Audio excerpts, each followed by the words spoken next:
Assalamualaikum warahmatullahi wabarakatuh. Kita melanjutkan pembahasan Intan Pariwara kelas 10 di bab 2 yaitu penerapan bioteknologi dalam pemanfaatan virus, bakteri dan juga jamur.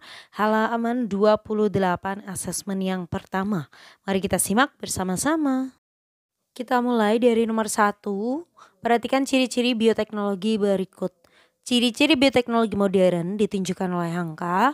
Jadi bioteknologi modern itu ciri-cirinya yang pertama alatnya canggih. Jadi sudah menggunakan alat-alat canggih.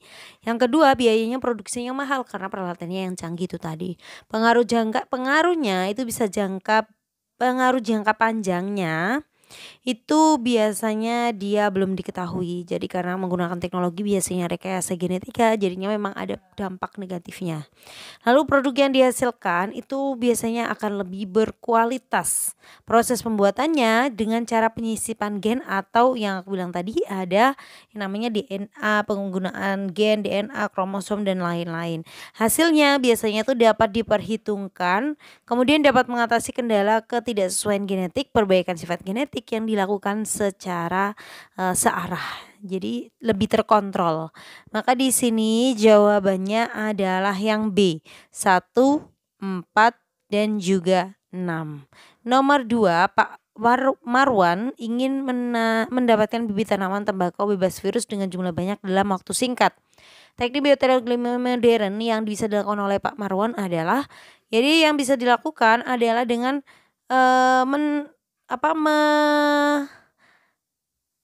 melakukan teknik kultur jaringan. Jadi kultur jaringan itu adalah teknik perbanyakan tanaman secara vegetatif buatan yang didasarkan pada sifat totipotensi tumbuhan. Lalu gimana sih itu maksudnya? Jadi bagian dari si tembakaunya biasanya jaringan meristem dari tembakau akan dipotong berukuran kecil, kemudian ditanam di media tanam biasanya agar-agar yang steril dan juga sudah diisi dengan nutrisi. Nah, jadinya nanti akan menghasilkan tanaman yang jumlahnya itu banyak, cepat dibandingkan dengan metode yang konvensional. Maka jawabannya adalah yang C. Kita lanjutkan di nomor 3. Perhatikan beberapa gambar dari produk bioteknologi berikut. Mikroorganisme yang berperan dalam proses pembuatan ketiga produk adalah, jadi untuk gambar 1 itu oncom merah. Nah, kalau gambar 2 itu tempe, sedangkan gambar 3 adalah natto. Mikroorganisme yang berperan dalam pembuatan oncom merah si Neospora crassa.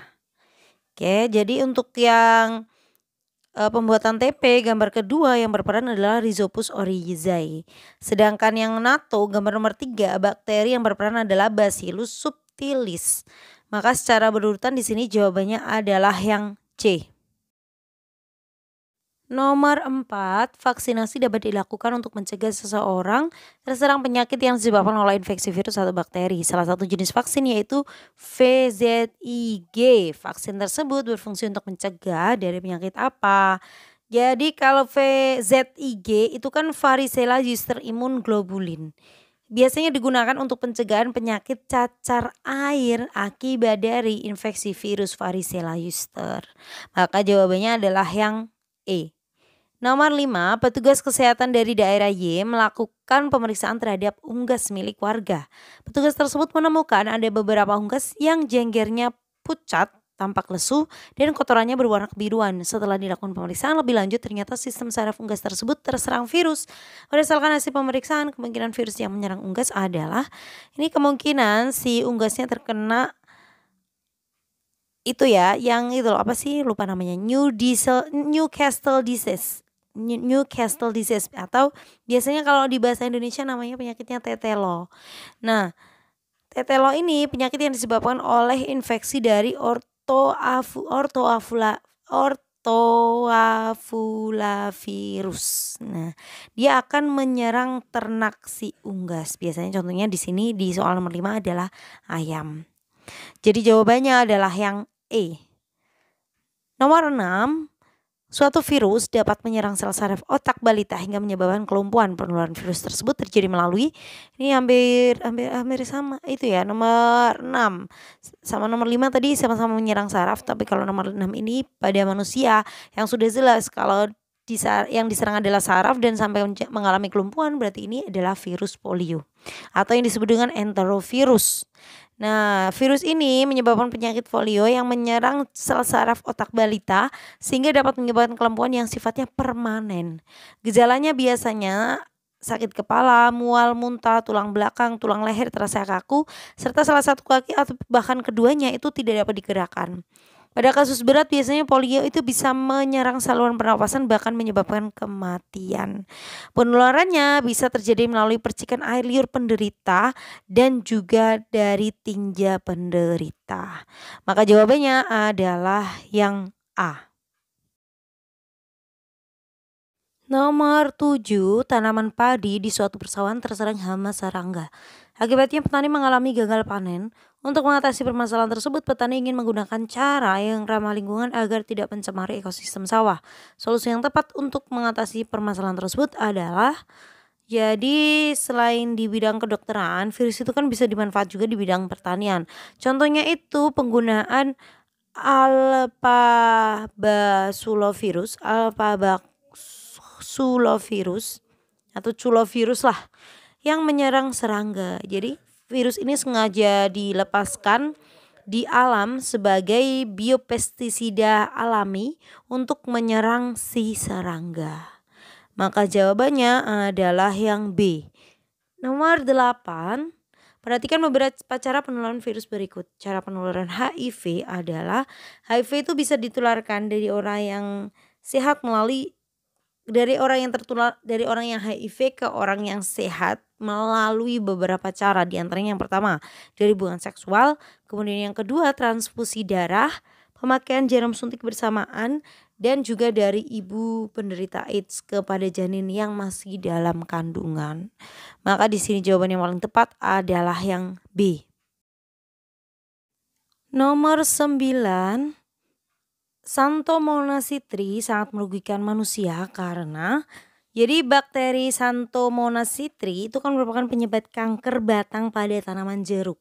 Nah, penyakit ini ditandai dengan terbentuknya keropeng atau lecet pada batang, terutama batang yang masih muda, dan muncul bercak kecil berwarna kuning kecoklatan pada permukaan bawah daun. Jadi si bakteri ini dikatakan merugikan karena tentunya bisa merusak tanaman budidaya seperti jeruk. Maka jawabannya adalah yang D. Nomor 10, sekelompok peserta didik melakukan fermentasi bahan makanan menggunakan jamur zygomycotina. Berdasarkan prosedur pembuatannya, bahan makanan tersebut seharusnya dicampur dengan ragi dan ditutup selama 7 hari. Namun peserta didik membuka makanan pada hari ketiga. Apa yang terjadi pada makanan tersebut? Jadi fermentasinya ini pakai zygomycotina. Berdasarkan prosedurnya kan 7 hari, tapi di hari ketiga dia udah dibuka. Membuka wadah fermentasi makanan sebelum waktunya itu bisa mengganggu proses fermentasi jamur zygomycotina. Karena apa? Karena jamur zygomycotina itu membutuhkan kondisi yang anaerob atau tanpa oksigen untuk berkembang secara optimal. Ketika wadah dibuka, oksigen akan masuk sehingga mengganggu proses metabolismenya si jamurnya. Selain itu juga untuk memberikan peluang mikroorganisme lain untuk masuk dan mendominasi proses fermentasi alias kontaminasi ya. Dan mikroorganisme tersebut itu bisa menghasilkan racun yang berbahaya pada makanan. Akibatnya proses fermentasi yang berlangsung tidak optimal sehingga bahan makanan tidak terfermentasi dengan baik serta rasa dan aromanya biasanya tidak sesuai. Maka jawabannya adalah yang B. Sekian pembahasan kita kali ini, semoga bermanfaat. Terima kasih. Wassalamualaikum warahmatullahi wabarakatuh.